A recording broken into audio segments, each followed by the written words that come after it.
and welcome back to another stream, my lords, ladies, and gentlemen, into the Behavioral Intelligence Forum. Thank you for tuning in. Thank you for stopping by. I realise that there's been a couple of time changes to the allotted times that this is supposed to go out weekly, but we have jobs. we do this. Mm. We do this stuff for fun, and to try and stay in touch with you guys. These things happen, unfortunately, every now and again, and I'm a father, so every now and again when I can't get rid of the school run, I have to go and do it.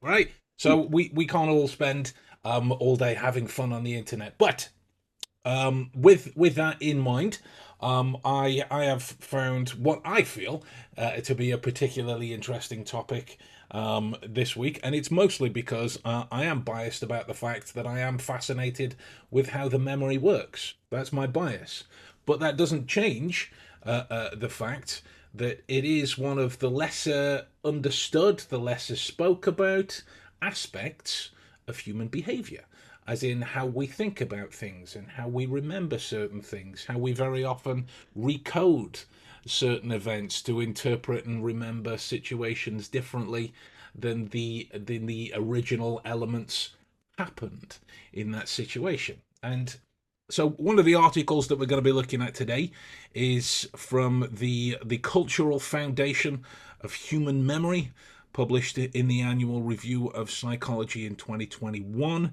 with some updates made in 2024 from Qi Wang of Cornell University. And this is about the human memory as a product of the mind and brain, an inherently private and personal aspect arising from the interaction between the organism and its ecology in the course of ontogeny. Human memory is also profoundly collective and cultural in that way. So, how you think and how you remember certain things, the amount of certain things that you can remember, is influenced however micro or macro is determined by your affinity to your culture, is determined by that area. Its core idea is autobiographical memory is not simply stored and retrieved in the brain like files in a cabinet. It's constructed through cultural experiences. So, Bob, when we were at school and we were, well, our teachers would say things like, copy down this text from the board or read this thing out of the textbook, we would learn about how to learn from that Mm. experience. And certainly when you speak to people who go to school in the Orient or just in different places around the world. I was about to pick on the Orient because it's worlds apart from how we do it over here, for the better, in my opinion. What do you make of the way that how we're taught how to learn can influence our behaviour as we grow? Well, I think it's an established fact. I think we could call it a fact that our personalities are formed within our first 8 years. And so all that information we get in is all new information. And so it's the basis of how we build otherwise. From about the age of 8 upwards, we're just layering on top of that. And so I think as children, I've got a granddaughter now, and she picks up things really quick, but it is by repetition. And I think with children, repetition is good because it encodes that into their brain. And that is where their first memories come from. If you ascribe to the theory that the hippocampus is like our library of thoughts and feelings, then all we're doing throughout our life is just layering on top of those first memories. So yeah, I think we learn by rote Yeah. and and Go on, picking sorry. up from the environment. That's one of the things that struck me about this article is learning from the environment, Mm, especially when it comes to human behaviour. There is an aspect, like it or lump it, of monkey see, monkey do, mm. or Yeah. sometimes monkey see, monkey choose not to do, because bad stuff happened to the original monkey. If I might paraphrase a little. Either way, there is education from the experience of other people, and Yeah. its environmental qualities is definitively nurtured. So it has me curious about these points. That can we say then that based on how learning is done en masse, past the 8 year old to where it becomes not just a part of your personality, but the information that you're around and how it rubs off on you in a rote fashion or otherwise, Mm. can we say that there are certain cultures that make learning through social interaction easier? What do you think? Yeah. Um, well, if you look at the world in the as you see it, explained sometimes as high context cultures and low context cultures, then I think if we say that high context cultures are mostly based around the family unit and they're communities that have um, multi-generational elements to it living together, Yeah. then I think that those would be maybe the cultures that aren't so Western in their approach to learning, then I think that they would pick up a lot from the culture and the climate they're in, the environment more than maybe um, a Western child would in a formal family, and especially today where they're often offloaded into childcare or whatever because of the fact that people are working. Yeah. I think that they're probably two different styles of learning and they will affect. So I think that culture really does affect how we learn. It's yeah, it's fascinating because like my kids are in high school and my son's getting ready to go to university at the minute, and they again, much to my chagrin, because I would quite happily take a torch Mm. to the educational system at the minute. I don't think Mm. people are really taught how to learn. I think they're taught to just Yeah, listen to something until they pick it up. That's my yeah. bugbear.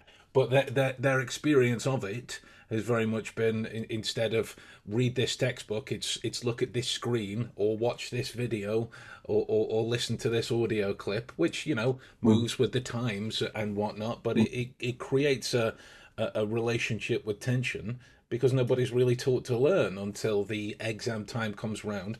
Panic, I've spoken and seen some people who've made themselves so anxious. They've gone to doctors and outside Mm. help to try and maintain that because they don't know how to retrieve this information that they've apparently learnt from, and it's this culture that just rinses it right through, cogs in the machine kind of style. The one of the things that I pulled from the article itself is this aspect of individualistic versus collectivistic cultures. Um, in Western individualistic cultures, people tend to recall specific, emotionally rich, self focused memories. In East Asian collectivistic cultures, memories are more likely to include social interactions, group contexts, and less emphasis, on personal emotion. The example they gave was an American child might recall, "I was so happy when I scored the goal," while a Chinese child might say, "We played soccer and everyone had fun." Yeah, and that goes back to what I said, the high context, low Exactly. context nature of things. Yeah, and yeah, they are more inclusive and Mm, they look at things within a focus of community rather than individualistic, like you said. mm, And I think maybe that is a flaw in Western culture, is where we have academic achievement is based on individual, not what they do as a group. And when you said about universities, it made me thinking is university is probably the first time in their life, apart from going to work, where they're suddenly back to square one, yeah. where they have to create a new environment. And that's why so many people, having worked at a university, I was amazed that the biggest department in the university I worked at was pastoral care, because people in their first years really struggled. And we're talking about suicide attempts and things like that because they just couldn't cope because they're taken away from everything they know. and they're put into this new arena where it is very much sink or swim, isn't it? They're not babysat like you are at school to a certain extent. And I think that Western type of education does not prepare them for that.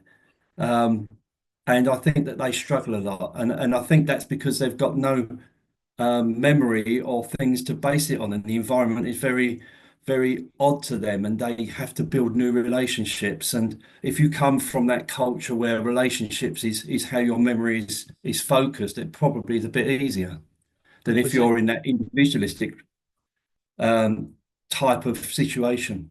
Yeah, 100%. There was a couple of things that intrigued me when I first stumbled across Lisa Feldman Barrett's stuff on constructed Mm, emotion years ago, and being the divergent fella that I am, I needed the assistance in understanding the concept. So long story short, I looked at what the constructed levels were to learn more about mm, what they would be made up into, and one of the things that I found was this understanding, and I'm saying that like it was my discovery. One of the things I found mm. from reading other people's stuff was this interpretation of emotion. In that largely in England, America, Western civilizations, if you think of something like shame, it's Yeah. inherently a negative Mm, experience. I mean, it's a broad definition, but it's inherently a negative one. Whereas in Japan, for example, it's taught as a positive sense sure. because the experience of shame brings that family unit together to help the Mm, individual, whoever it is that's experiencing the shame, through that difficult time. I might be trivializing the specifics because I didn't look mm, into it past the emotional research into the experiential side, but mm, those kinds of diversifications are really quite interesting because, as you say, they form parts of our personality. So if we learn shame as a negative thing, our instinct is to hide it, and then we recode information that we've seen previously that might bring about shame that prevent us taking action now, that mean we don't have to be ashamed. It's this whole cycle of learning that never gets broken. You know. yeah. Yeah, you're right. And the cultural side of it is a little bit oblique, isn't it? Because although, say, high context cultures, they come more from family, there is still an expectation on them that they will do certain things in life. And, being very generalistic and maybe a bit racist as well, but I don't mean to be, is that if you would speak to most Asian people going to university, it's to become a doctor or an accountant or some type of professional. Whereas my son, youngest son, he didn't go to university because he said, well, all I'll be going for there is drinking at the weekend. Gotta respect the So honesty. yeah, but you see, it's a different context, isn't it? Yeah. So there are pressures, no matter what context you come from, with an individualist concept of of our memory and how we see things. It is very much on us, and it will be up to us to be achievers. And a lot of people fall behind because they don't think they can achieve, and I was one of them. But then on the other side, it is more a culture pressure on you to be something that or behave in a certain way that a lot of them rebel against. 100%. 100%. And it's the knock-on effects through the family unit of rebelling against that seem to Yeah, have more ripple effects in that family dynamic that comes from the specific culture that pushes those. I mean, whatever the kind of culture it is that pushes those ideals forward into yeah. being the professional as opposed to nurturing the individual. It just fascinates me. One of the other points I found here was Mm, the early onset of cultural influence in parental storytelling. yes. Western parents often encourage elaborative reminiscing, asking children to reflect on their feelings and personal roles in events, whereas Mm, East Asian parents emphasize moral lessons, social harmony, and contextual details. These early interactions create cognitive frameworks that guide how memory works later in life. I should point out as well, Chi Wang, the person from Cornell University, is an East Asian person. So I reckon Yeah. it doesn't state in the article, but I reckon that's where the interest in the cultural split comes from. Mm. Well, interestingly, my granddaughter, she's 1.5 now, and they would only buy books for her that come from certain authors, and it's because they're more educational in a more broader sense than some of the like nursery rhyme books we get or something. So even though they're rabbits or maybe in there, if you look at them, you can see what they're trying to um, in a good way put forward to that child to understand the world around them. Whereas, so just very sort of just as an example, really, is that you don't have just rabbits together; they're with other animals. So they're encouraging diversity from a very early age. And these sort of things are good, I think, because, like I say, in those formative years, getting a more rounded view of the world rather than a very strict cultural view or environmental view is probably better. Yeah. Yeah, massively. I mean, one of the things that baffled me that my wife actually stumbled across, and it's going to sound like an old man rant, but I don't mean it that way because it's in relation to people not being provided a type of education initially, and it was classes being run for those in their late teens, early 20s for how to make phone calls because Yeah. it makes them that anxious, and that they are taught Mm, that if it is that it's getting too much for you, you can end the call. And hearing that, as with the knowledge that I have going through all of the steps in my life that I went mm. through, I'm like, it baffles me because that's just not the experience that these men and women are having, about how to make a phone. And then you think about it, you can book everything online Yeah. pretty much. You can send a text or type in a chat service, and this nature of communication productive, Yeah. that it needs to be. And when it comes to actually talking to someone, it really stresses some people out because, like, in my house, just as a side note, when I left home, I was woefully unprepared for the world. Yeah. My mum used to put my toothpaste on my toothbrush until I was 17 years old. That's the kind of knowledge that I had about being an adult. In my house now, at the minute, if you make a mess, you clean it up. If Yeah. you want to go somewhere, you book it. I mean, I'll do the driving and all of that kind of stuff, but you sort it out. If you want to go and see your Mm, friends, you tell me times that you're going, and we'll see if we can make it work to try and mm. build these earlier, almost taken for granted pieces of education in. You know, Yeah. Yeah. with And I think, saying what you're saying there is, and going to this because it is a new experience for me. It's my first grandchild, yeah, and it's very difficult because my son and his wife, they will read everything, so that they want to get it right, and that's not something, we tended to go by what our parents told us, and they now read it, and because of that, their daughter, she's 1.5 years, and she's probably only seen an hour worth of TV in her life. And when we go and your iPhone goes off, she goes mad, and she wants it because she's not seen one before. yeah, And and I think that she will be hopefully the norm.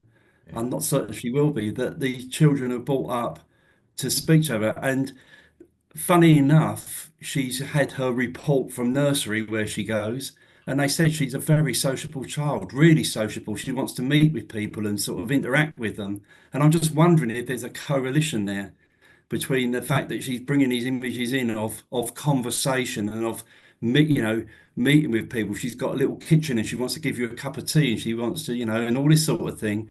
Is that because she's been brought up in a way where her memories are of interacting with people rather than interacting with a screen. I think the same thing, right? This is going to sound like a kind of subtle name drop. I have a TED talk coming up that I'm doing in May, but it's on this kind of thing.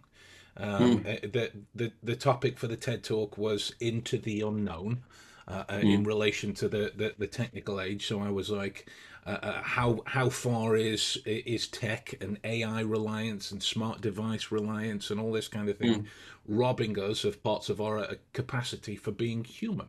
And one of mm, the things that I found is, and this, let me just preface by saying it's a commonality in the research that I've found. So I'm taking the straw poll of all of the research that I've seen, nothing more than that. But there is a commonality in terms of a lack of emotional intelligence and an overabundance of screen time or tech time in some mm. way. Because if you think about it, there is no real emotional depth to a text Mm. conversation, or it comes from Exactly. your own projections, your own interpretations of Mm. something. And if you feel threatened by a comment that is, misplaced sarcasm, or Yeah. somebody didn't mean it in the way that they did, you have this immediate reaction, so that when you're interacting with other people, these Yeah. biases are set to charge. And so Mm. there is a definitive, I say definitive, I think it's definitive, but again, arguably I could be biased. Mm. Yeah. Right? I But think, go on, sorry.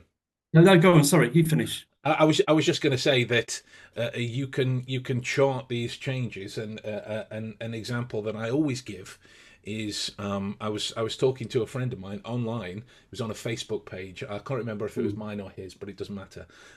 My friend, Mo, and now I've known his full name's Mohammed. We just call him Mo. Mm. I've known Mo since I was at college, so over 20 years. We don't talk that often, but every now and again we talk, and he was one of the first guys I ever made a student film with. These Mm. kind of artsy fartsy productions. And so we were talking online about the notion of bringing back a library. And there was a picture of, the high back leather chairs, the wonderful Yeah. books on the shelf, the fireplace. And it Mm. was bring back the library and get rid of the man cave. And the picture was the big gaming chairs, stacks Yeah. of beer cans on the wall, loads of gaming Yeah. consoles. And we were talking about something, and I said to Mo, it's something about gaming. It's bad for brain work. Now, Mm. we've sent like 30 messages back and forth at that stage, and it was like contextual to gaming for 18, 19, 20 hours, right? That's what we meant. It's bad for brain work. Mm. This guy jumped in, like, with papers proving that video games don't connect to violence, and all this, and I'm Yeah. a science teacher, and I game, and I'm thinking, great, your lack of emotional intelligence in that situation has just made you miss the point Yeah. entirely. Completely. Yeah. you know Yeah. and it's that kind of interaction. Go for it. I think, all I was going to say is that we live by patterns of behavior, and they are attached to memories, and they're attached to the situations that we find ourselves in. And just recently, I've been doing it for a while, but I find that I've been using it a lot more. I'm a great admirer of Brian Eno, not just Yeah. as a musician, but he's got a book called Visual Music, which I Mm. think is brilliant. And he talks about, the influences and the fact how music affects your brain. And you could say that the way we speak is a form of music, and it's either loud or it's soothing, depending on the mood we're in. But one of the things that he invented with another guy is a thing called oblique strategies, which is a deck of cards. And it was primarily, it started for use with musicians. And these cards have all just got words on it. And so I have got the cards, and I use them. And I was doing some work this week, and I was given a presentation, and I wanted to freshen it up a bit. So I got this deck of cards and took the first card, and it said, start at the end. That's all it said on it, start at the end. So that's what I did. I turned the presentation around. It made it. It got a good response, and it made me think as I was Yeah, going through it because I'm acting against type. yeah. And they really work. So they're a marvelous thing, and he's very underrated. He's actually made a film. There's a film about him, and what they did is they created 500 hours of content. And when you watch the film, you can watch it 6 times because it randomly generates. So every performance is different, Nice. That's such a cool idea. and that is working against conventional memory theories, isn't it? Massively so. Yeah, And I massively think it so. works. And I think, sometimes we're too caught up and things like that, like it will say, turn a card over, make it more personal, Yeah. make it musical. And Yeah. and it just, and like I say, they're all, and you just try and then use them to help you be a bit more creative in what you're doing. Because there's one thing that happens is that we all know with the brain and how it affects that. If you wake your brain up, because we've got Mm, very lazy brains, but if you wake it up, if it's a positive way, then you'll start releasing oxytocin and all that, and it will make you perform better massively. or more human, put it that way. Yeah, massively. And just with the thing that cracked me up about. Oh, hang on. Sorry. Pascal's jumped in. He says, I grew up in an environment where I never did anything properly and everything was seen in a negative light. For example, I had 96% in maths and was told that I should have made more of an effort. With my children, as in this is Pascal's children, with my children, I realized that I was doing the same thing, and since then I've been showing them the good side of what they're doing by keeping both sides to make them think. Wonderful. Yeah, Great work, mate. But he also says he didn't catch the name of the person that you're talking about. Brian Eno. Ryan Eno. He's a ambient music, and he Yeah. was in Roxy Music years ago. But he's an all-round guy, and if you see any of the sort of interviews he's done, it will explain a lot about it. But he's someone that I greatly admire because he looks at breaking boundaries, and it is to do with a more cerebral approach to things, but cerebral in as much as that not conforming to standards. Love that. Love that. And the idea of the deck of cards, because you think of the maths that goes into a deck of cards, and if a genuine shuffle means they'll never be in the same order because it's Mm. 52 times 52 and so on and so Yeah, forth. That's a wonderful idea. yeah. Just And got me. I'm actually in the process of creating my own deck. Oh, I'm nice. again 30 that I will use with people when they give presentations. So here you can do this presentation. This is what you do, but try this. Take a card and try and think about it outside the box how you approach it. Love that. Love that. I used to do the same thing when I was a personal trainer. Instead of having the same routines every night, I made a deck of cards with exercises on, and Yeah, so they kind of shuffle them up, and it would be yeah, different every time, and it was much more kind of breaking of the pattern in that mm, situation. yeah, But yeah, last point that we'll make on this quickly is that Wang argues in the article that memory isn't just about personal history, it serves social and cultural goals. Western cultures assert individual identity and autonomy, yeah. whereas Eastern cultures reinforce social norms and group cohesion. So Exactly right. when we're when we're Exactly when we're talking about observing humans to understand, this is one of the foundational properties that we can do that, how someone's formulated their memory of how to interact, because it is information that guides us. They've learnt it from right. somewhere. there, Yeah, there there is observations that can be made about that experience. exactly right. And going from a perspective of running courses and then getting the people, participants' details up front, Mm. and then looking at their social media, and then you see people to try and get some sort of profile of them, because the old saying is, you if you don't know, fail to prepare, you prepare to fail. And so knowing about as much about the person that you're going to speak to before you speak to them is obviously an advantage, as long as you don't become biased by it. And so when I look at that, and a note to anyone who may be listening to this, when you're looking at their profile to try and get an idea of the type of person they are, and you look at them and they're using I a lot and being very, very robust about their qualities. Always look at culture as well, because that could be a cultural thing that's the way they should present themselves. It doesn't actually mean it's that person. Absolutely. There's always more to learn, always more to see. So yeah, with that in mind, folks, we're going to love you and leave you. We will see you next week, hopefully. We at this stage we'll be back at the usual time, and with that in mind, we'll see you again soon. All right, guys, take Yeah, care. bye.